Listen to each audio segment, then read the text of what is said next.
नमस्ते, मैं हूँ सुदीप्ता। मसाला चाय पर आपका बहुत बहुत स्वागत है। आज मैं आपको मिलवाने वाली हूँ एक ऐसी शख्सियत से जिन्होंने 2 किताबें लिखी और आज हज़ारों लाखों पाठकों के दिलों पर कब्जा कर लिया। एक ऐसे लेखक जो सिर्फ लेखक नहीं बल्कि एक कुशल कवि, गायक, गीतकार, एक शानदार वक्ता और करिश्माई व्यक्तित्व के मालिक हैं।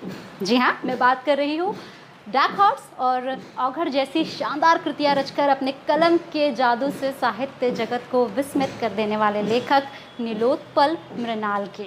तो आज हम उनसे मुलाकात करने वाले हैं और जिन्हें नहीं पता उन्हें बता दूं कि उनकी तीसरी किताब बहुत जल्दी हमारे बीच आने वाली है, जिसका नाम है यार जादूगर। तो आज यार जादूगर के बारे में भी उनसे बातें होंगी और साथ ही बातें होंगी लिखने पढ़ने की, कुछ साहित्य की चर्चा होगी।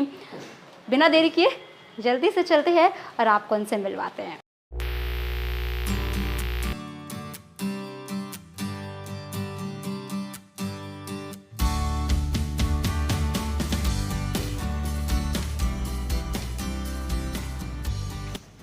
नमस्ते सर, आपका बहुत बहुत स्वागत है मसाला चाय पर। बहुत बहुत आपका आभार। सर, सबसे पहले तो आपको बहुत बहुत बधाई आपकी तीसरी किताब यार जादूगर के लिए। और मुझे तो लगता है कि बधाई के अधिकार हम लोग ज़्यादा हैं, हमारे जो पाठक हैं, जो आपके पाठक हैं, जो हमारे दर्शक हैं, क्योंकि जितना आपको इंतज़ार होगा उतना हमें भी यार जादूगर का बहुत बहुत इंतज़ार है। तो जो पहला सवाल है मैं यहीं से शुरू करना चाहती हूँ, क्योंकि हमारे दर्शक भी जानना चाहते हैं, बहुत सारे लोग इसका जवाब जानना चाहते हैं कि पहली किताब आपकी डार्क हॉर्स जो थी वो 15 में आई, फिर उसके बाद फिर 19 में आपकी औघड़ आई और अब 21 में ये तीसरी किताब आने वाली है यार जादूगर। इतना लंबा इंतजार क्यों कराते हैं आप?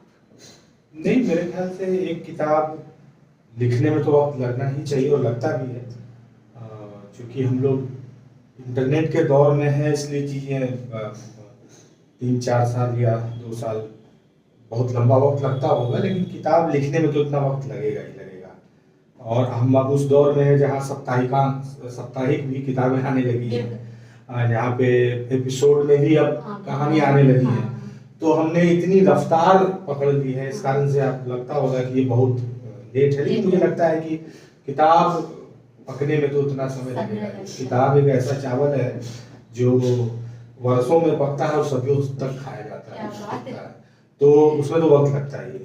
शायद यही वजह है कि आपकी हर कृति इतनी शानदार हो जाती है। आप वक्त देते हैं, इतना वक्त जरूर देते हैं, बाकी उसका जो हो।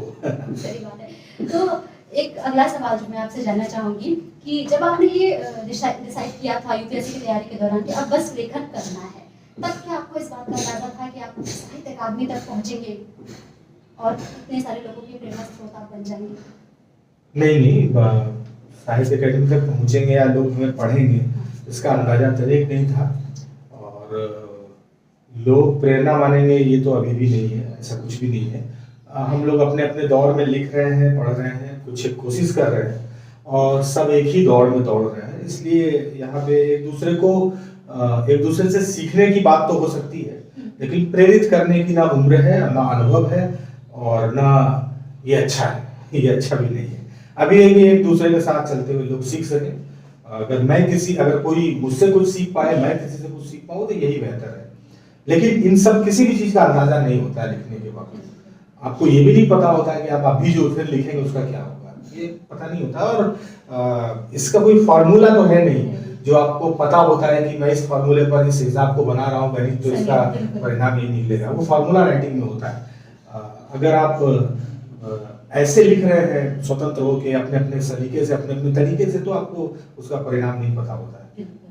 तो सर, जैसे कि आपने कहा कि अंदाजा तो किसी को नहीं होता है, तो जब आपकी डार्क हॉर्स आई और अब जब ये यार जादूगर आ रही है, ये जो आपका ये जो समय जो अंतर आ रहा है, एक व्यक्तित्व के तौर पर, एक शख्सियत के तौर पर आप खुद में क्या परिवर्तन देख पाते हैं?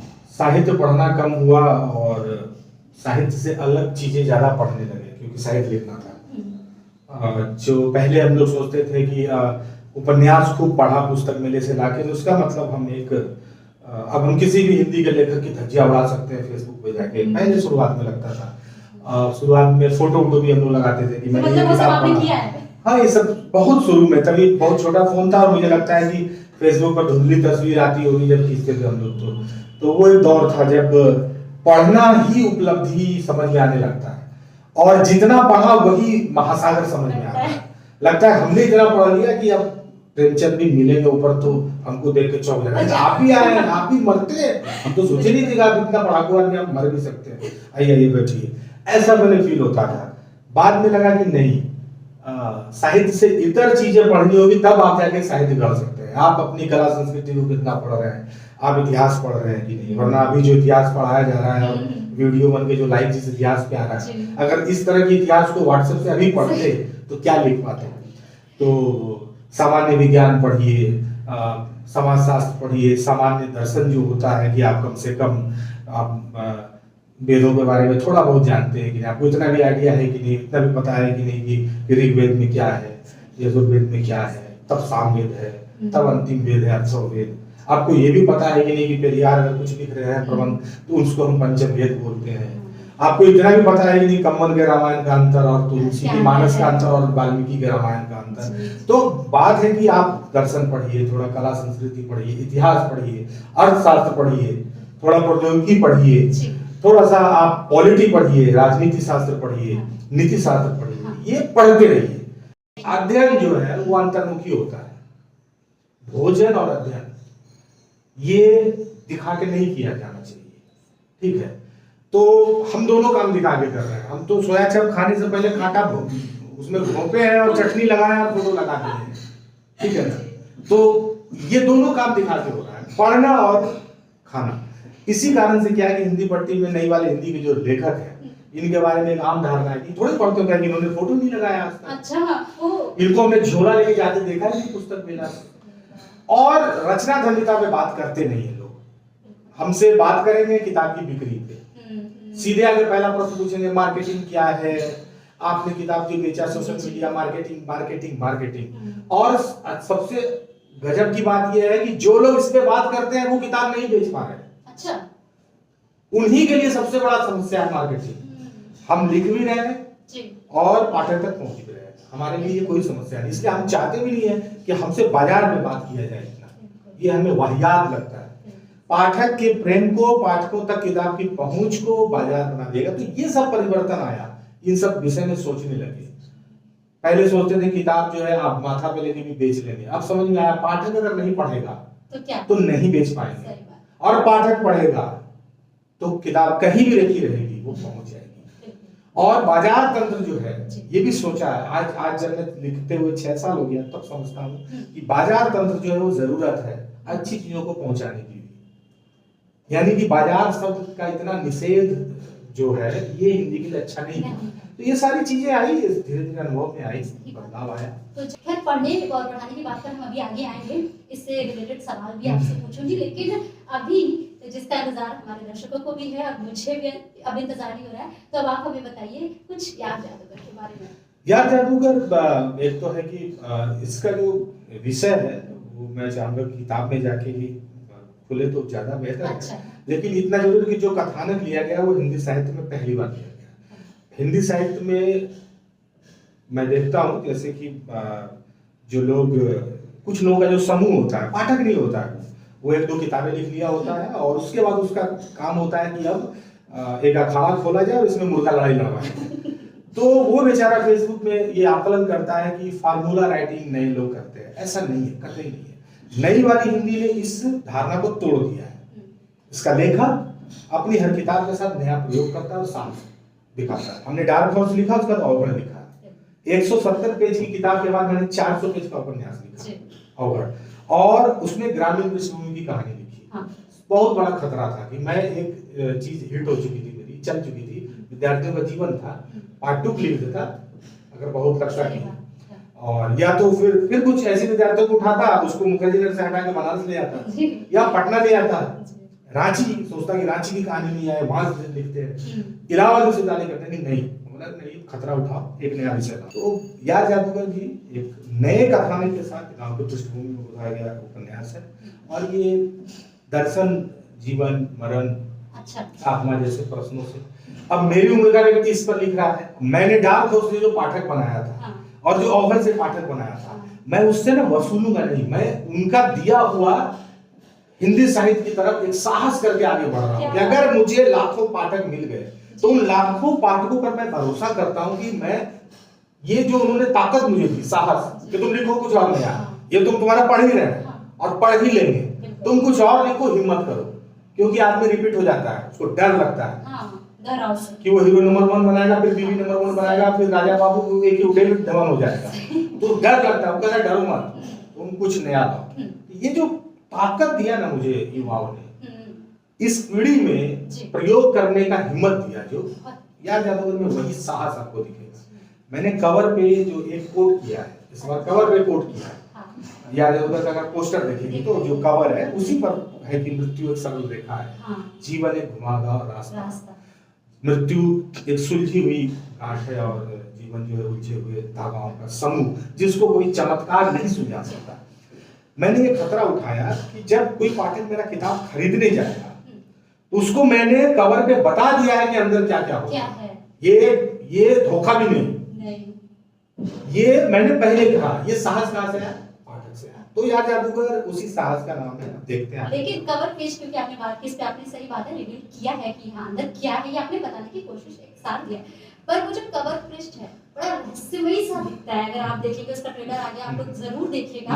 और साथ ही जो ट्रेलर आपने लॉन्च किया है वो तो और ज्यादा मिस्टीरियस लगता है, मतलब उसको देखने के बाद लगता है कि कहानी में क्या क्या हो सकता है। तो इतना एक तो पृष्ठ ऐसा, और दूसरी बात काले रंग का आपने वो कवर पृष्ठ दिया। अच्छा, आपकी सब किताबों के आवरण पृष्ठ काले होते, कोई खास वजह क्या है इसकी? ये काला इसलिए भी शायद होता है कि आप जब मैं हमेशा अपनी किताब को अंधेरे से उजाले की तरफ ले जाता हूँ, तो आप अगर डार्क हॉर्स सुखांत है और औघड़, लोग कहते हैं कि उसमें त्रासद अंत है, लेकिन नहीं है। औघड़ का अंत जो है उम्मीद देता है। जब मैं लिखता हूँ कि 13 दिन के बाद एक व्यक्ति फिर ठाकुर साहब के पिछवाड़े में जब टॉर्च मारता है, फूकन से तो देखता है कि दीवार गीला है, तो ये बताता है कि विचार नहीं मरा है, कोई ऐसा है जिसने वो विचार ट्रांसफर कर दिया है। अब कुछ पाठक इसको त्रासद अंत करते हैं, मेरे अनुसार मैं इससे ज्यादा सुखांत नहीं लिख सकता। बहुत बढ़िया बात कि आदमी मर गया और उसका विचार जिंदा रहा और एक संभावना छोड़ती है वो किताब में। उसी तरह से ये भी एक डार्क साइड कहानी शुरू होती है, अंत में एक उम्मीद दे देती है। उम्मीद क्या है? वो दरवाजा खोल देती है। तो इस कारण से मेरा थोड़ा रहता है कि भाई एक डार्कनेस रहे, और जब आप पन्ने पलटते जाए तो आपको लगेगी ओ अब 3 बज गया भोर, अब 4 बज गया, अब सूरज उगेगा, अब 6 बज गया, अब सवेरा हो गया। पढ़ने तो मतलब इंसान खत्म किए बिना रुक भी नहीं सकता, ऐसे किताबें मैंने बताया भी है। तो मैं ये जानना चाह रही थी कि आपका तो जो ट्रेलर था वो तो है ही, आप लोग देखेंगे ही। आपने एक गीत भी बड़ा खूबसूरत सा लॉन्च किया है। गीत के बारे में बात करके पहले तो मैं ये जानना चाहूंगी कि हर जब आप कुछ लिखते हैं तो उससे जुड़ा एक बहुत प्यारा सा गीत भी आप लेकर के आते हैं। ये बड़ा अच्छा विचार, ये कैसे मन में आया आपके? क्योंकि लिख लेता हूँ इसलिए। अच्छा। सोच के इसको लिखा नहीं जा सकता।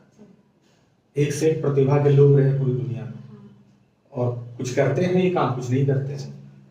मेरी पीढ़ी में भी बहुत से प्रतिभाशाली लोग हैं जो कविता लिखते हैं और कहानियां भी लिखते हैं। वो क्यों नहीं कर रहे हैं उनको नहीं, मुझे नहीं पता। लेकिन मैं इस मामले में दोषार्थी हूँ, क्योंकि मुझे पता है कि जो पाठक मुझे पढ़ रहा है वो केवल पढ़ नहीं रहा है, वो हौसला भी दे रहा है। इसलिए जब मैं लिखता हूँ आपने हौसला दिया, वो एक औपचारिक शब्द नहीं है, वो मैं करके दिखा रहा हूँ। आपने दिया जो मुझे ताकत, मैं उसको फिर खर्च कर रहा हूँ, मैं हिम्मत कर रहा हूँ। तो मैं गीत गाता हूँ, लिखता हूँ, गाता भी हूँ। ये ईश्वर का दिया हुआ है, ये मार्केट का तो दिया हुआ है नहीं। क्योंकि कोई भी प्रकाशक अपने लेखक को पहले ध्रुपद गायन में करके तो नहीं बोलेगा कि आप लिखो, क्योंकि नीलोत्पल नया मार्केटिंग ले आया। अब आप देखिए, इस पर भी एक आलोचना, ये मार्केटिंग टूल है भैया। मार्केटिंग टूल, इसके लिए हम क्या श्री राम कला केंद्र में संगीत सीखने गए पहले, या फिर हम पहले गीत लिखने का कोई ट्रेनिंग लिए कि हमको एक किताब बेचना है? अगर ऐसा है तब तो हर प्रकाशक एक संगीत घराना पहले खोल देगा, उस घराने में जाइए, पहले ट्रेनिंग लीजिए, क्योंकि मार्केटिंग ऐसा है। फिर कविता लिखने का ट्रेनिंग लीजिए, फिर मीटर मिलाइए, कैंची रखिए, दर्जी बनिए, उसके बाद नहीं। ये सहज है, स्वाभाविक है। मेरा रहा है, मेरा मन करता है मैं गाऊं, और मैं जो लिखता हूँ उपन्यास, उसमें कुछ कतरन बच जाता है मेरे पास, वो कतरन मेरा गीत बनता है। बाद में जब कतरन से गीत बनता है, मुझे पता चलता है कि नहीं, ये कतरन भी नहीं था, ये तो दूध का मलाई था। अरे वाह, ठीक है ना। पाठक मेरा श्रोता भी है, केवल पाठक नहीं है। और जब वीडियो बनाते हैं मेरा दर्शक भी है। तो हम अधिक से अधिक पाठकों के लिए कुछ ला सके, इसीलिए गीत भी। लेकिन वो उस रचनात्मक प्रक्रिया का हिस्सा है, वो अलग से नहीं, आइटम सॉन्ग नहीं है। जैसा अभी लिखते वक्त ध्यान में आता है कि ये लिखना चाहिए, हाँ, गीत होगा। तो सर जैसे अभी आपने कहा कि ये जो है ये सहज और स्वाभाविक ही है, ये कोई ऐसा मार्केटिंग स्टंट नहीं है, आप जो है कि भीतर से आता है। तो इसी पर एक सवाल मैं आपसे जानना चाहती हूँ कि साहित्य अकादमी मिलने पर एक बार आपने कहा भी था कि अब जिम्मेदारियाँ मेरी बढ़ गई है, तो क्या इन जिम्मेदारियों के चलते कभी ऐसा आपको फील होता है कि अब बहुत दबाव बढ़ गया है काम का, या जो रचनात्मकता बहुत सहज रूप से अंदर से आती है उसके लिए आपको बहुत कोशिश करनी पड़ी हो, ऐसा कोई दबाव महसूस करते हैं? देखिए, रचनात्मक दबाव तो नहीं बढ़ता है, दबाव नहीं बढ़ता है, जिम्मेदार हो जाते हैं आप जी। अगर आप पुरस्कृत हुए होते हैं और उस संस्था से हुए होते हैं जो भारत की सर्वोच्च संस्था है, साहित्यिक संस्था है। जी। लेकिन उसका एक दूसरा पक्ष ये भी है कि वो रचनात्मक दबाव से ज्यादा बाहरी दबाव जो होता है सामाजिक, वो बढ़ जाता है। लोग आपको ट्रोल करने के लिए आपके उस पुरस्कार का इस्तेमाल हथियार के रूप में करते हैं। आप जब अपनी राजनीतिक बातें लिखते हैं, क्योंकि व्यक्ति को राजनीति तो होना ही चाहिए, जो व्यक्ति, अब खास करके जो लेखक राजनीतिक नहीं होगा तो वो मुर्दा लिखेगा क्या, मरा हुआ आदमी। ये तो समाज ही इसका मतलब बोल रहा है हमारे लिए खाली मनोरंजन करो, लेखन का मतलब मनोरंजन है, ठीक है। तो लोग हमको इसके लिए ट्रोल, तो खैर वो बात नहीं। तो जब मैं राजनीतिक बातें लिखूंगा तो लोग कहते हैं कि अरे बहुत पुरस्कार ले लिए थे, वापस क्यों नहीं कर देते हो। कोई कहेगा अरे ये घटना हुई, तुमने कुछ लिखा नहीं, पुरस्कार रख क्यों लिए, अरे ये तो सरकार का खिलाफ, अरे ये तो सरकार के पक्ष में। यानी जो पुरस्कार समाज ने मुझे मेरे लेखन के लिए दिया, वो पुरस्कार मेरे लिए लोग इस्तेमाल करते हैं जवान को चुप करने में, हतोत्साहित करने के लिए। 10 लोगों का लेखकों का समूह दूर से हंसेगा, अरे तुम्हारा सेटिंग नहीं, देखो नीलोत्पल सेटिंग से पुरस्कार ले लिया। जो नीलोत्पल दिन रात सरकार के खिलाफ लिखता है वो सरकार के सेटिंग से पुरस्कार भी ले लेता है क्या। तो कहने का मतलब है कि पुरस्कार ने मुझे अंदरूनी रूप से, रचनात्मक रूप से प्रेरित किया, उत्साहित किया, जो किसी पुरस्कार का लक्ष्य भी होता है। दूसरी बात है कि उसने मुझे बाहरी रूप से ईटा पत्थर उस पुरस्कार के नाम पर खूब चला, लेकिन उसने मुझे मजबूत बनाया, मुझे इस बात के लिए तैयार किया मानसिक रूप से कि आप इन सब आक्षेपों के लिए तैयार रहें और आप अपने पर जो भी फेंका गया ईंट है उसको ईंट जोड़ के एक मकान बना लें। जो लोहा मुझ पर फेंका गया है मैं उसको पिघला के फावड़ा बना दूंगा, और वही फावड़ा मेरे कविता और गीत में और फिर मेरी कहानी में दिखता है। वो मेरे काम का पुरस्कार है। मैंने साहित्य अकेडमी का कार्यालय नहीं देखा था पुरस्कार मिलने से पहले, ठीक है। मैं हिंदी के किसी भी मठ, गुट और समूह का व्यक्ति नहीं। आज भी हर समूह हम लोगों को गाली देता है, और हम लोगों ने तब नई वाली हिंदी जब बनाया तो ये बनाया क्या, एक शब्द दिया, इसको लोगों ने गाली दे दे के एक समूह बना दिया। इसको उन्होंने लोग बता दिया कि 4-5 लोगों का नहीं है। आज हिंदू से जितने भी लोग निकल के आ रहे हैं, हमने कहा कि ये नई वाली हिंदी है, ये नई वाली हिंदी है नहीं। कोई भी पाठक या लेखक इससे और इसको अस्वीकार करने के लिए कर सकता है, उसके लिए स्वतंत्र है। हम कह रहे हैं कि हम नए दौर में लिख रहे हैं, इसलिए हम नए हैं, इतनी सी बात है हमारी। तो यही है, तो पुरस्कार का अच्छा तो पक्ष होता ही है। वैसा कोई दबाव आपको नहीं, रचनात्मक दबाव बिल्कुल नहीं है, वो जिम्मेदार बनाता है ना आपको।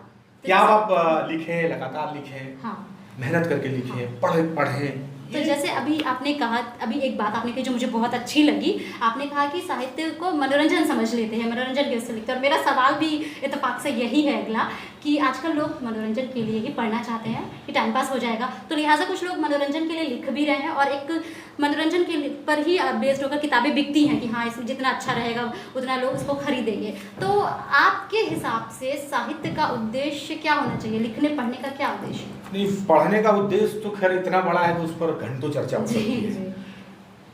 आज का साहित्य मनोरंजन के लिए लिखा जा रहा है, अगर लोगों का ये अनुभव है तो मैं उनको कहूँगा कि धैर्य धरिए और लिखिए।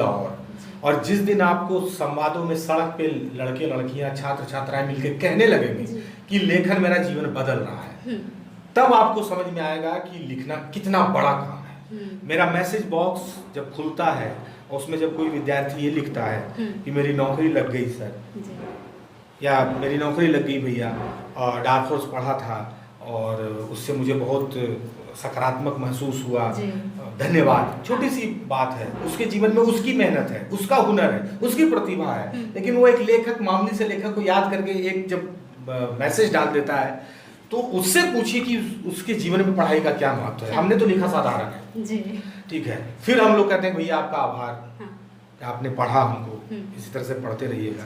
और इतने अनुभव मिलते हैं, इतने ज़्यादा मैसेज मिलते हैं, लोग सड़कों पे मिलते हैं, मंचों पर लोग मिलते हैं। कैसे कोई कर देता है कि पढ़ाई खाली मनोरंजन के लिए है? मतलब आप वही बात है, हम अपनी पीढ़ी को इतने हल्के में ले रहे हैं ना, हम अपने लेखन को इतना भारी ले रहे हैं, अपनी सोच को इतना भारी ले रहे हैं जो इतना अश्लील और फुअड़ है, और हम सामने वाले पाठक को इतना हल्का समझते हैं कि उससे ज्यादा फुअड़ बात है। तो थोड़ा पाठकों के टेस्ट, उनके स्वाद और उनके समझ पर भरोसा रखिए। आपका लेखन महान हो सकता है, महान आप पढ़ाते रहिए अपने 4 लोगों के गुट में और बैठ के अपने ड्राइंग रूम में। भैया पाठक बहुत समझदार है, तो आप उनका महत्व आंकिए। वो आपको इसलिए नहीं पढ़ रहा है कि मनोरंजन कर, उसको मनोरंजन करने के उसका 1000 साधन है, उसके पास 1000 साधन है। किताब से मनोरंजन करने के लिए क्यों जाएगा? वही बात है। और जब आपको पढ़ते हैं हम, तो एक चीज़ जो हमेशा मेरे दिमाग में थी कि जब मैं आपसे मिलूंगी तो ये सवाल तो मैं ज़रूर पूछूंगी कि आपकी हर किताब जब हम पढ़ते हैं, हर पन्ने पर कोई ना कोई शानदार पंक्ति होती है और कोई ना कोई दर्शन होता है हर पृष्ठ पर, और हर लाइन उसकी इतनी जीवंत होती है। मतलब सच में अद्भुत है। अवघड़ पढ़ लीजिए चाहे डार्क हॉर्स, आपको हर जगह दिखेगा कि कुछ किसी भी लाइन से पंक्ति को आप ऐसे नज़रअंदाज नहीं कर सकते। तो कैसे संभव हो पाता है आपकी हर रचना इतनी अच्छी, और क्या होता है लिखते वक्त आपकी इस बात पे अभी जब आप वीडियो अपलोड करिएगा तो नीचे जाके कुछ कोई आके लिखेगा तुम्ही को समझ में दर्शन आया, मुझे तो नहीं आया। ठीक है, लिखेगा वो बेचारा। अब जो लिखेगा उसके लिए दुख होगा, ठीक है ना? तो वो बेचारा भी आके नीचे लिखेगा। लेकिन समझना यही है कि आपके मस्तिष्क ने जो कहा, आपकी चेतना में जो बात कौंधी, आपने जो समझा, उस पर भरोसा कीजिए। इस पीढ़ी के साथ एक समस्या रही, उसको इतना आसपास के लोगों ने इतना डरा दिया, पुराने लिखने वालों ने, कि वो अपने पसंद पर भी भरोसा नहीं करता है। उसको डर लगता है, लुक छिपा के बोलता है कि मुझे इनकी बात अच्छी लगी। जैसे वो बोलेगा नीलोत्पल का ये कोटेशन पढ़ा, अच्छा लगा, तब तुम कहे मंटो को तुमने पढ़ा, तुमने नहीं पढ़ा, डर गया। नहीं नीलोत्पल को अरे ऐसे ही पढ़ दिए, तो वन लाइनर था वो, तब मंटो को पढ़ो। जैसे आप बोलिएगा कि मुझे सत्यव्यास, दिव्य प्रकाश दुबे, निखिल आशीष चौधरी की एक बात पढ़ी, अरे तुमने प्रेमचंद को पढ़ा, नहीं, ये प्रॉब्लम है। आपको डराया था ये लिखते वक्त भी, तुम इस पे क्यों लिख रहे हो, इस पे क्यों नहीं लिख रहे हो? भैया कोई 60-70 वर्ष 50 वर्ष पहले का लेखन है, 100 वर्ष हमको भी जीने दो, 50 वर्ष हमें भी लिखने दो, 40 वर्ष हमें भी लिखने दो, 30 वर्ष हमें भी। कुछ अपनी पसंद होती है, अपनी समझ होती है, बस आप अपनी समझ पर भरोसा कीजिए। मैं एक विश्वविद्यालय के कार्यक्रम में दिल्ली में था, वहाँ पर 3 साहित्य अकेडमी लेखक थे, लेखिका थी। उन्होंने पूछा विद्यार्थियों से कि तुम लोगों ने हाल फिलहाल में कोई साहित्य पढ़ा है? अच्छा। लड़के लड़कियों ने हाथ नहीं उठाया, 1-2 ने उठाया, हाल फिलहाल की किताब बताई साहित्य में, नहीं उठाया। फिर मैं जब बोलने गया मैंने कहा कि आप लोगों में से कितने लोगों ने डार्क हॉर्स से अवघड़ पढ़ा है? अच्छा। तो लगभग उस कक्षा में मुझे लगता है 100 लोग होंगे, तो ठीक है 20-30 उठा हाथ। तो मैंने कहा कि जब आपसे पूछा आदरणीय ने कि आपने कोई साहित्य पढ़ा है हाल फिलहाल, तो आपने क्यों नहीं बताया? आपको डर लगा कि साहित्य अकेडमी विजेता के सामने बोल देंगे नीलोत्पल साहित्य लिखा है, तो पता नहीं हमारे ही मेधा पर शंका करने लगा। अगर तुमने पढ़ा तो पढ़ा क्यों, पढ़ा तो भरोसा क्यों नहीं? ये तो बहुत बिल्कुल मन की बात है। तो नई पीढ़ी को अपने ही पसंद पे भरोसा नहीं है, आत्मविश्वास कौन बनाएगा? हमारा अपनी पीढ़ी का ना आलोचक है, ना हमारी पीढ़ी का समीक्षक है, ना हमारी पीढ़ी का अवलोकन करने वाला कोई है। ये गाड़ी नया है, रेंज पुराना है, बुढ़वा सबसे रेंज टाइट करवा रहे हैं, न इनसे टायर खुलता है, न संभलता है, नहर में गिर जाता है, इनको इंजन का बनावट समझ में आता है। गाड़ी देख कर खारिज करो, इंजन खराब है। इनको पता ही नहीं कि इंजन में नया नया क्या विशेषता आ गया। इनको पता ही नहीं पहाड़ पर चढ़ाने वाला गाड़ी आ गया। इनको रेंज रोवर के बारे में अंदाज ही नहीं है। कहते हैं कि कमांडर है, ये नहीं उस तरह का जैसे हमारे जमाने में बनता था। ये कहते हैं कि ये तो उस तरह का मेटाडोर है ही नहीं जैसे हमारे जमाने में बनता था। ये बस वैसा है ही नहीं जो हमारे जमाने में था। टायर खोल नहीं सकते, रेंज है नहीं, अपने समय का औजार है नहीं, गाली देंगे नई गाड़ी को, जैसे काम चला रहे हैं। यही है। तो अपना समय अपनी रचनात्मकता ही नहीं पैदा करेगा, बल्कि वो अपने समय का औजार भी ढूंढेगा। ये भी उसकी जिम्मेदारी है। सर यही चीज़ है। और इस तरह की सोच रखने वाले और ये समाज को ये बताने वाले, पाठकों को ये बताने वाले लोग भी बहुत कम हैं। उनको लग रहा है वो जैसे कर रहे हैं, करते आ रहे हैं, बड़ा मान्यता लेने के लिए यहाँ दिक्कत है कि वो हमको मान्यता देते हैं। अभी आप देखिए नया बात चल रहा है, अभी चलेगा हिंदी दिवस, अभी 14 तारीख तक भी चल सकता है हिंदी दिवस में, कि दुकानें जो है किताब की बंद होने लगी स्टेशन पे। अब त्राहिमाम अभी चल रहा है, खत्म हिंदी, हे भगवान खत्म हिंदी खत्म, हिंदी खत्म। सच बात यह कि ऑनलाइन जब हिंदी में दुकानें थी स्टेशनों पे, खूब किताब की दुकानें थी स्टेशन पे, तब तो हम सुने थे कि 500 किताब बिकता है।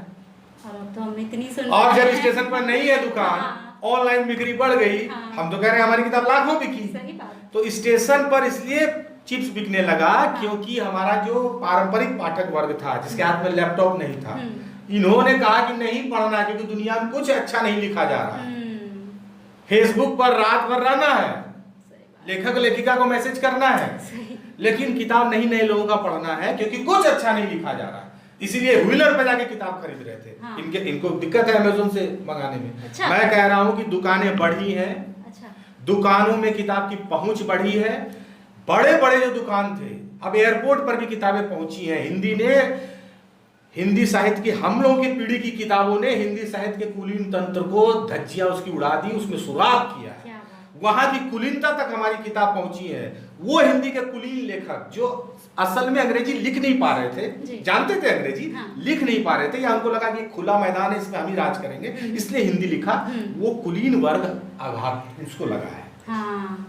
उस कुलीन वर्ग को लगा कि आता है लड़का का कपार में गमछा बांध के और कहता है कि हम उपन्यास लिखेंगे और कहता है हम विमर्श करेंगे। हाँ।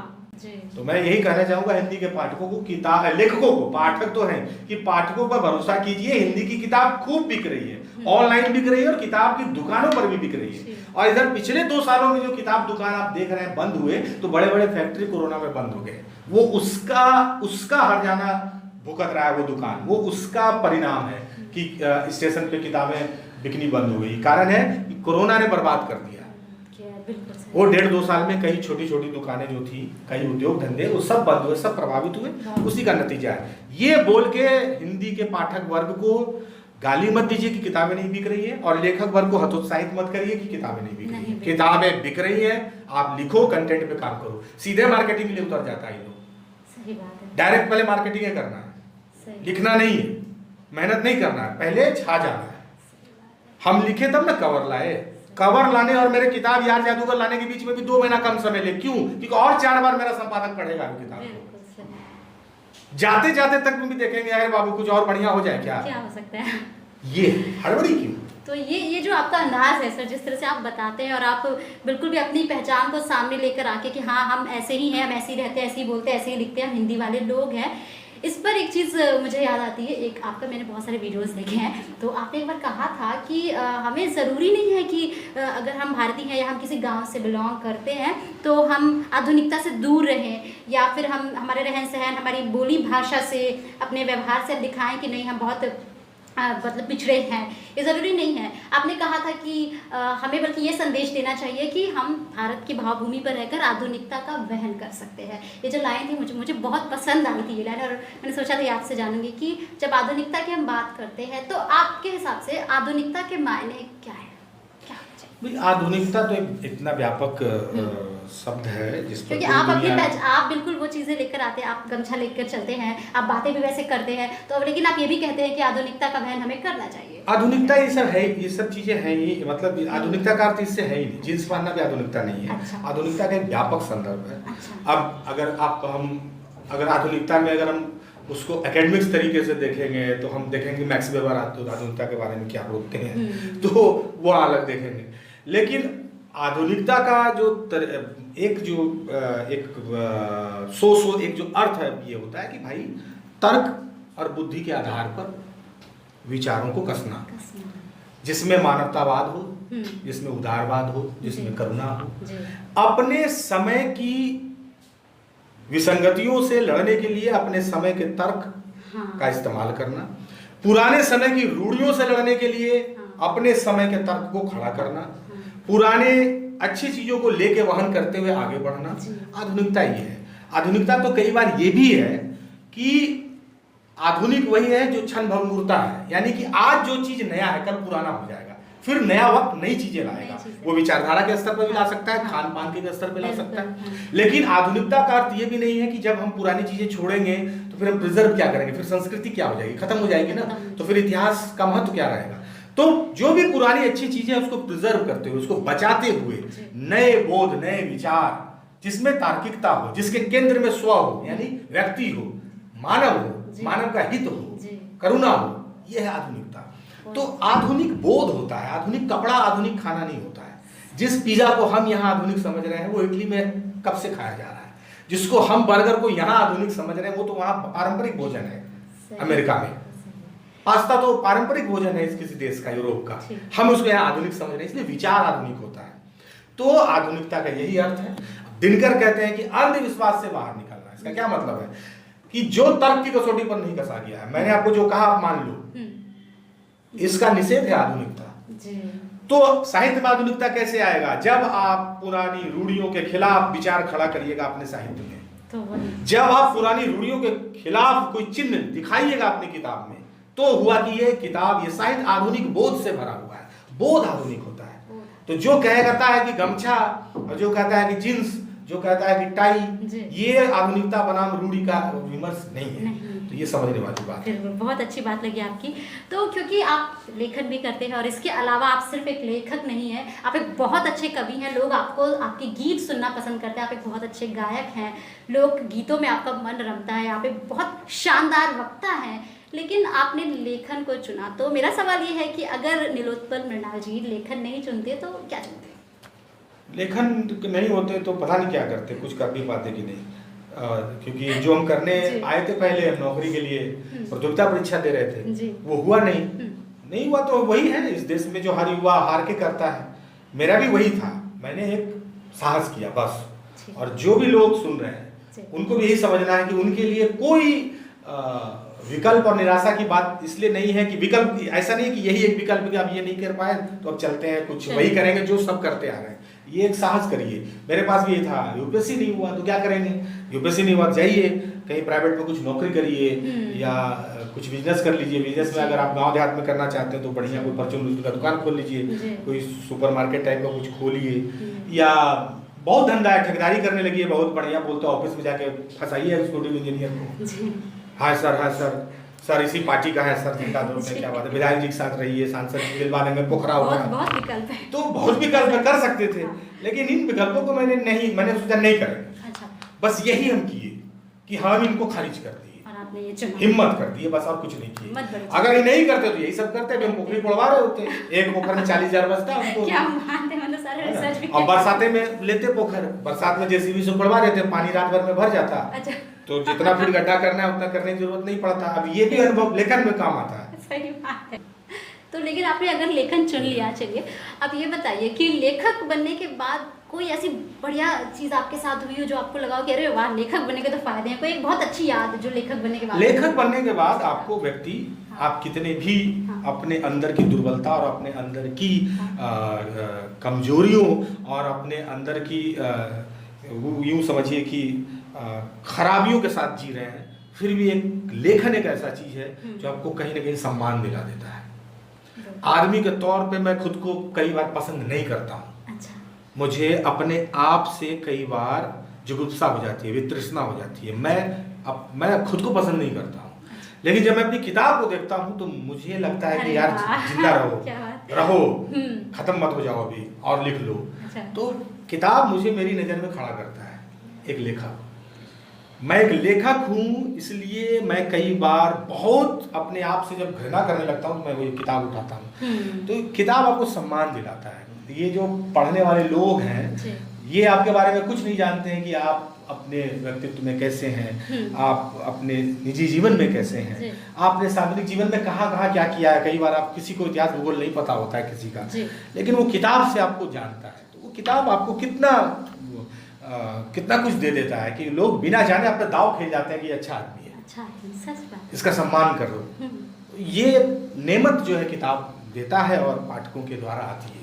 सही बात है, यही सबसे अच्छी बात है। सबसे अच्छी बात यह है। और एक चीज़ जो अब हम अंत की ओर बढ़ रहे हैं, तो एक सवाल मैं चाहूँगी कि एक सवाल नहीं, एक संदेश मैं चाहूँगी, लेकिन ऐसा कुछ नहीं कि युवाओं को आपको कुछ कहना है। हर उस व्यक्ति के लिए आप क्या कहना चाहेंगे जो जैसे आपने जीवन में एक अपना उद्देश्य ढूंढ लिया, ये बड़ा मुश्किल काम होता है कि हमें क्या करना है ये पता चल जाए।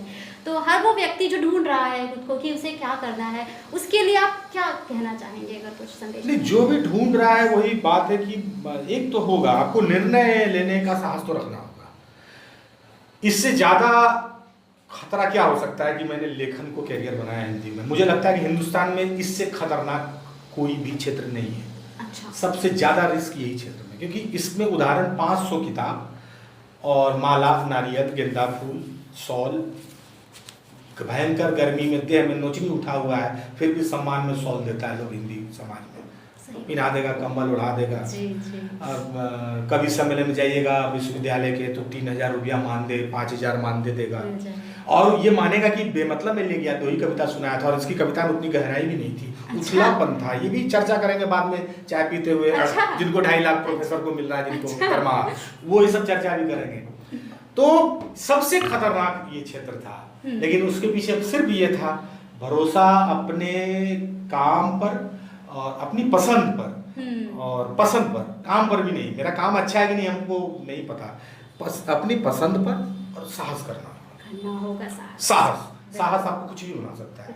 अच्छा सर, कुछ दिन पहले आपने कुछ हम बातें कर रहे थे, आप कह रहे थे किताबों के बारे में। एक बार और मैंने सुना आपने बहुत अच्छी अच्छी किताबें भी विषय बताए थे कि इन पर आपको किताबें पढ़नी चाहिए। अगर आपको 3 ऐसी किताबों का नाम लेना हो जिसे हर व्यक्ति को एक बार पढ़ना ही चाहिए, तो आप किन किताबों का नाम लेंगे? मैं इस तरह से नहीं बता सकता कि किन किताबों को पढ़ना चाहिए, लेकिन नॉन फिक्शन में अगर आप लोगों को प्रेरित करने नहीं, फिक्शन और नॉन फिक्शन दोनों की अगर बात करें तो मैं यही करूँगा कि आप अपने, अगर आपको पढ़ना ही है तो आप सबसे पहले शुरू करें कि आप इतिहासकारों की किताब पढ़ना शुरू करते हैं। इतिहासकारों की, ठीक, क्योंकि अभी के समय का खतरा बड़ा संगीन है, बड़ा, और सबसे ज़्यादा जो खतरा इस पीढ़ी को इस चीज़ से है कि वो लेखक होने के लिए नहीं बल्कि एक नागरिक होने के लिए जो है आपको अपने इतिहास और संस्कृति का पता होना चाहिए। ये जो बेमतलब बात में जो इतिहास को जिस तरह से तोड़ा मरोड़ा जा रहा है, तो आप एक मोटा मोटी किताब, आप NCERT की किताबें पढ़ लें। अच्छा। कम से कम देखिए कि मैं लेखक हूँ हिंदी का, मुझे बढ़िया मार्केटिंग करना था, मुझे 3 महान जिंदा लेखकों का नाम लेके मैं अभी काम चला सकता था, जिनको मैं बाद में फोन करता, सर एक इंटरव्यू में नाम बोल दिए तो रखिएगा तुम्हारा ध्यान, वो भी खुश होगा, भैया तुम्हारा तुम जानते हो उज्ज्वल भविष्य है। लेकिन मैं नहीं कहूँगा इसलिए क्योंकि मुझे मतलब जो है कि नहीं समझ में आता है कि वो इस तरह से काम करेगा जो काम आप 6ठे से 12वीं तक की किताब पढ़ लीजिए NCERT की, हर विषय की किताब पढ़ लीजिए, 6ठे से 12वीं तक की NCERT की किताब आप पढ़ लीजिए, और जब उससे आप मुक्त हो जाएं तो जाइए आप जो भी प्रकाशक पुराने हैं उनके पास नॉन फिक्शन रखा हुआ है, उनके पास जाइए कि BL ग्रोवर का इतिहास पढ़ना है, उठा लीजिए। अच्छा, ठीक है ना। आपको है कि भाई इरफान हाबीब का हमको मध्यकालीन भारत पढ़ना है, उठा लीजिए। हमको सतीश चंद्रा का, अब आपको लगेगा कि ये बात ये इसलिए कह रहा है कि इसने UPSC की तैयारी की है, नहीं, ये संयोग है कि मैंने UPSC की तैयारी की तो मुझे ये सब किताबें हाथ लग मिल गई। हाँ, ये संयोग, ये मेरा भाग्य है। तो मैं यही कहूंगा कि अगर पढ़ना है सबसे पहले इतिहास की किताबें पढ़ लीजिए। आपको लोग ये भी बताएंगे कि सतीश चंद्रा, बिपिन चंद्र, रामशरण शर्मा ये फलना धारा के इतिहासकार हैं, ये भी समस्या इस देश में हो गई है। थोड़ा सा जैसे कि नाक बंद करके दवा पीते हैं, पी लीजिए, पढ़ लीजिए। वो पढ़ने के बाद ऐसा नहीं कि वो आपके मस्तिष्क में जोंक की तरह सट जाएगा। आपको जब फिर मूल्यांकन करने के लिए आपको फिर दूसरी धारा की किताबें पढ़िए, नहीं समझ में आएगा तो जो आप जिस विचार को पढ़ चुके उसको फेंक दीजिएगा। बहुत बढ़िया। डरने का क्या जरूरत, किताब से क्यों डरते हैं? सही बात है। किसी को भी पढ़ लीजिए, डरिए मत आप। तो वही है कि आप सबसे पहले इतिहास की किताब जरूर पढ़ लीजिए। और मैं एक बात बताऊंगा, थोड़ा नीति की किताबें, पॉलिटी, राजनीति की किताबें थोड़ी पढ़िए। अच्छा। राजनीतिक विज्ञान की किताबें खास करके, थोड़ा संविधान वगैरह के बारे में पढ़िए, बहुत जरूरी है। ये 2 चीजें मैं मुझे लगता है कि आपको जरूर पढ़ना चाहिए। ये भी समझना पड़ता है कि मैं अगर भूगोल भी जानता हूँ कि नहीं लिखने में, सही बात है। मतलब केवल लेखन में हालांकि एक ही तरह का भूगोल, काले घटा घनघना के आ गए थे, जोर की बारिश हो रही थी, ठीक है, तो इतना ही भूगोल जो है पूरा, इसी से हिंदी साहित्य में लेखक समझता है कि हम लेखक पार तो काली घटा और घनघना के बारिश, या वो पंछी की तरह उड़े आ रहे थे बादल टाइप का, बादल जो है कोमल रुए के रूबी की तरह, फाहे की तरह आए हुए टाइप का। भैया इतना भूगोल से काम नहीं चलेगा, अंधेरे में साया था। हाँ, कई बार आपको ये भी पता ना होगा कि अगर आप विजुअल क्या कर रहे हैं, पक्षाप बादल है कि कपासी है। अच्छा, हाँ, बिल्कुल। कौन सा बादल जो आप बुलाए हैं अपने शायरी से, अपने बिंब से बुलाए हैं, वो बादल बरसेगा कि नहीं, हाँ, गरजने वाला है कि बरसने हाँ, तो कौन सा बादल लाए थे। तो ये थोड़ा सा है कि भूगोल पढ़िए। नदी अगर आप दिखा रहे हैं तो नदी की चाल क्या हो सकती है, नदी की चाल क्या हो सकती है, पहाड़ी नदी की चाल कितनी हो सकती है, पहाड़ी नदी का आवाज अलग है, और प्लेन की जो नदी है गंगा का आवाज ही अलग है, गंगा में आवाज ही नहीं है, हाँ हाँ करता है। लेकिन अगर पहाड़ी नदी है तो कल कल कल कल कल कल उसको आवाज होगा। तो अब ये तो उपन्यास से नहीं इतनी गहरी विवेचना उसको मतलब आपको पढ़ना आप बता रहे हैं तो जो पढ़ना होगा। तो यही है कि आप मैदानी गांव का अगर वर्णन कर रहे हैं, हाँ। आप मैदानी गांव का वर्णन कर रहे हैं और अचानक कहिएगा कि तेज हवा के झोंके बहने लगे और बरगद का पेड़ जो है तो कैसे और जंगल का, तो मैदानी है। आप धान के खेत का कोई बिंब कुछ उठाइए, भी नहीं। हाँ। कुछ गेहूं उठाइए, आप बालियों के लचकने का कोई बिंब उठाइए, और फिर मेड़ पे चलता है तो मेड़ पर कहिएगा कि जंगल के भालू आ गए थे, खेत में नहीं आएगा धान पे, तो कुशियार लकड़बग्गा इस सब पर काम कीजिए। कहने का मतलब यही है कि मैं ये नहीं कह रहा कि यही एक सेट फार्मूला है, ऐसा ही होगा। मेरा कहना ये है कि वो सब बातें तब आती हैं जब आप गुजरे होते हैं टैगा वन से, जब आप गुजरे होते हैं सतपुड़ा के जंगल से, किताबों से। हम तो कह नहीं है कभी जंगल सतपुड़ा, लेकिन किताबों में तो हाँ, जब आपको पता होता है बिंद के उस पार क्या, बिंद के इस पार क्या, जब आपको पता होता है कि भाई हम बिहार का गांव लिख रहे हैं तो वो कैमूर की पहाड़ियों के रेंज के तहत आता है, या हम झारखंड के गांव की तरफ बढ़ गए तो राजमहल रेंज की तरफ जाएगा। आपको पता होना चाहिए कि अगर हम कानपुर की गंगा में किसी को नहवाएंगे तो उसका रंग नहाने के बाद काला हो जाएगा। लेकिन अगर हम ऋषिकेश में नहवाएंगे तो पवित्र होगा, गंगोत्री में तो और भी। और यही गंगा जब हुगली नदी में हम जब हुगली में जाके गिरेगा, है ना, और यार बंगाल में जब निकलेगा, जब मेघना पद्मा बन जाएगा तो वहाँ क्या होगा, उस गंगा में क्या क्या बहते हुए आएगा, ये तो आपको भूगोल बताएगा। देखा आपने, तो ये होना चाहिए। मतलब जब आप मुझसे पूछते हैं, मुझसे बहुत सारे लोग पूछते हैं मैम क्या ज़रूरी है क्या पढ़ना, ईमेल्स भी करते हैं पढ़ना ज़रूरी है क्या, मैं लेखक बनना चाहता हूँ। तो आप देख रहे होंगे और समझ पा रहे होंगे कि क्यों ज़रूरी है पढ़ना हमारे लिए और क्या हमें पढ़ना चाहिए। ये भी आपको बहुत कुछ पता चल गया होगा। एक तो आपके जवाब इतने गहरे होते हैं कि बहुत बहुत जानकारी मिलती है, हमारे दर्शकों को भी मिली होगी और मुझे भी मिली है। अब जो है कि एक छोटा सा फन राउंड हम सर के साथ करना चाहते हैं ताकि हमारे दर्शक और हम आपको एक लेखक के इतर भी समझ सके कि आप क्या है, लेकिन आपको जवाब बहुत जल्दी देना है क्योंकि एक रैपिड फायर राउंड है। तो 5 सेकंड में आपको जवाब देना है फटाफट से। ठीक है सर, शुरू करें। हाँ। बाटी चोखा कि छोले कुलचे? बाटी चोखा। दिल्ली लेकिन आके छोले कुलचे, दिल्ली में बाटी चोखा नहीं, लेकिन पहले बाटी चोखा। बाइक या रिक्शा? बाइक। ठीक है। मुस्कुराती सुबह या सुहानी शामें? सुबह उठ ही नहीं पाते, सुहानी शाम में सुबह उठना ही नहीं होता है। हालांकि सुबह अच्छी होती होगी लेकिन उठ नहीं पाते। मोहम्मद रफ़ी या अरिजीत सिंह? अब यही 2 विकल्प है तो मोहम्मद रफ़ी। अच्छा। मुकेश को ऐसे बचपन। अच्छा मुकेश, कोई नहीं मुकेश। ठीक। कॉकटेल या मॉकटेल? मॉकटेल ही पीते हैं। ठीक। समंदर पहाड़ या फिर रेत के टीले? छोटी पहाड़ियाँ, बड़े पहाड़ से हमको डर लगता है। अच्छा, हाइट वाला। तो नदी और पहाड़ी, नदी और पहाड़, छोटे छोटे पहाड़। अच्छा। जो छत्तीसगढ़ झारखंड वाले छोटे छोटे जो पहाड़ होते हैं वो पहाड़ मुझे आकर्षित हैं। अच्छा, प्रेम कथा या जासूसी उपन्यास?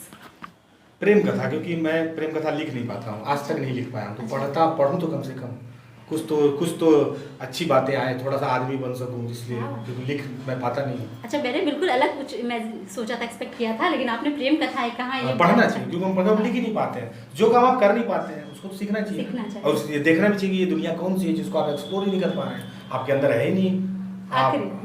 आखिरी सवाल, एकदम देसी या वसुधैव कुटुंबकम? वसुधैव कुटुंबकम, क्योंकि उसमें अपना देश झलके दिखे वहाँ हम पहुँचे। अच्छा। इसलिए हम लाखों रुपए के कार्यक्रम में भी जाते हैं तो अंदाज अपना रखते हैं। हाँ। उनको अपना दुनिया दिखाए। अच्छा। यही तो वसुधैव कुटुंबकम। अच्छा।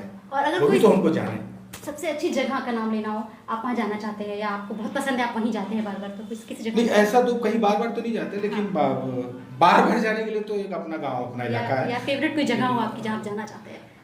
ऐसा कुछ नहीं है, लेकिन हाँ मतलब हमको झारखंड छत्तीसगढ़ में जंगल अच्छा लगता है। अच्छा लगता है। जंगल हमको अच्छा लगता है, जंगल और छोटी नदियाँ वाला स्थान, वो कहीं भी हो तो हमको अच्छा लगता है, कहीं भी हो। जी, बहुत बढ़िया। तो ये जानकर हमें बहुत अच्छा लगा कि लेखन के अलावा भी आप क्या क्या चीज़ें करते हैं और मेरे ख्याल से आपको भी समझ में आया होगा। और यार जादूगर का तब तक के लिए हम लोग इंतज़ार करते हैं। अभी तो हमें जितना पता है उतना काफ़ी है आपके लिए भी, हमारे लिए भी। और अच्छा, कब तक उम्मीद है सर किताब आने की? आ जाएगी, जल्दी आ जाएगी। और सुदीप्ता जो है कि बहुत अच्छा काम कर रही है। तो चूँकि सोशल मीडिया पे या यूट्यूब पे हम लोग जितने भी लोग हैं, हम इतने ताकतवर हैं कि हम अगर चाहें तो किसी का हौसला बढ़ा भी सकते हैं और अगर चाहें तो बर्बाद भी कर सकते हैं। तो एक बच्ची है मेरी बहन के जैसी है, कम से कम उसको हौसला दीजिएगा जो काम कर रही है, उसे चैनल को आगे बढ़ाइएगा, बिना ये सोचे कि ये इसने नई वाली हिंदी के लोगों के साथ बात की या मध्यकालीन हिंदी के साथ या प्राचीन कालीन हिंदी के साथ। तो उसको हौसला दीजिएगा और कमेंट बॉक्स के नीचे मेरे बारे में बात कम कीजिएगा, अरे इसके प्रयास के बारे में जो है ज़्यादा बात करिएगा। बहुत बहुत धन्यवाद। थैंक यू सर, और बहुत बहुत शुक्रिया इतना कीमती समय हमें देने के लिए। तो चलते हैं सर, जाते जाते अब यार जादूगर का जो इतना सुंदर सा गीत हमने अभी तक सिर्फ YouTube पर सुना है, 2 पंक्तियां चाहेंगे आप हमारे लिए गुनगुना दीजिए। जगत माटी का ढेला रे, जगत माटी का ढेला रे, कौन नचैया नाच नचाए रचे है खेला रे, जगत माटी का ढेला रे, जगत माटी का ढेला रे, यार जादूगर हे कहाँ तेरा घर, हे यार जादूगर कहाँ तेरा घर।